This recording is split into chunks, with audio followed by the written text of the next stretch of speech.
down the field. Rodgers in trouble.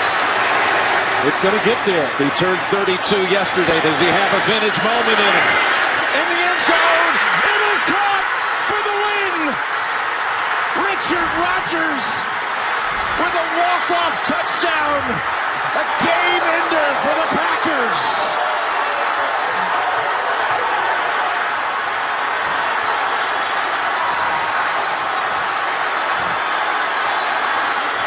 Total disbelief at 4. All right, ladies and gentlemen, I welcome you back to America Talks Live. I'm Steve Malzberg. I apologize for technical difficulties that we had in the previous segment. We're back up now, I'm told, so you wouldn't be able to hear that if we weren't, so I assume we are. That game last night, I know there are a lot of Packers fans around the country. Wow, that was incredible. The game was over. Detroit had hung on to a lead. They blew a 17-point halftime lead. They hung on, and the game was over, but the last play of the game, someone grabbed Aaron Rodgers. It's questionable whether or not it was a face mask or not. They called it a face mask. So Green Bay, even though the game was over, had one more chance. And you saw that they call it a Hail Mary. No time left in the game, no time left on the clock. He threw that ball 65 yards in the air. And it got caught. It was Rodgers to Rodgers. And he didn't catch it. There's another guy named Rodgers. And Green Bay won. That's the first successful Hail Mary in the professional career of Discount Double Check Aaron Rodgers. Just so we throw that in.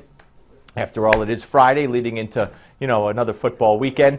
All right, back to the phones we go. More serious matters, certainly. George is in New York. Hello, George. Hi, Steve. Thanks for taking my call. Thanks for calling, sir.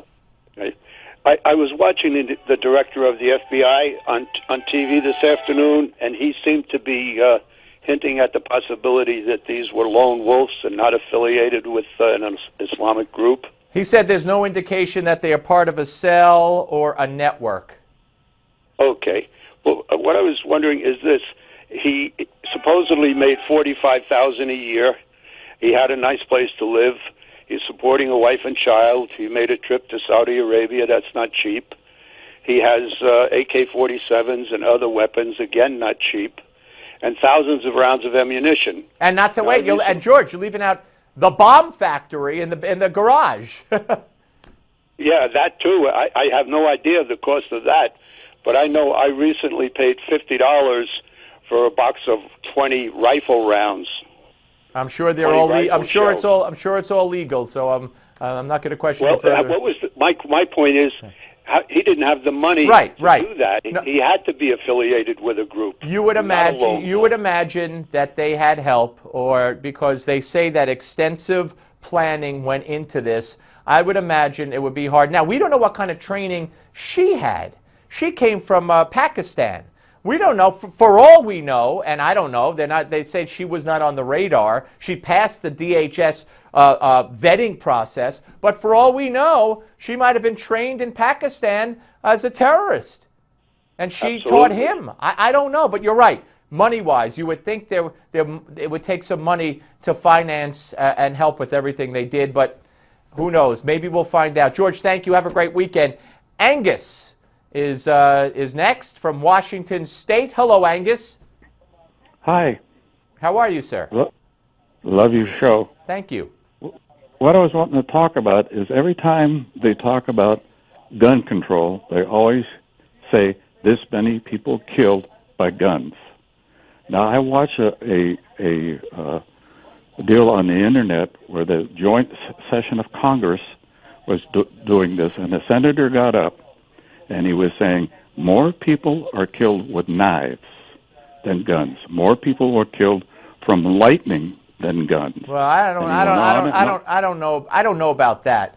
What bothers me is this was some time ago, but what I'm saying is maybe we need to look at something else, and these people will get off the kick on the guns and concentrate on why other people are dying from other causes. Well, there are. I do think that more young toddlers, they talk about how children pick up guns and shoot themselves. They find their father's gun. I do believe more die in the bathtub than do under those circumstances. But that's not even the issue. The issue that concerns me when they talk about gun control is how they lump it all together. Mass shootings. Every day there's a mass shooting.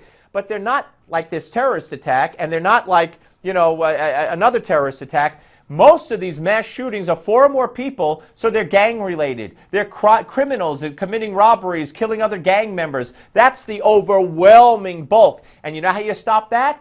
You lock them up for good. 10 years if you use a gun. 20 years if you fire the gun. Life if you hit someone with a bullet. That would be it. Hey, that's all the time we have. I'll be back at 7 p.m. Set your DVR if you can't watch it. Have a great weekend.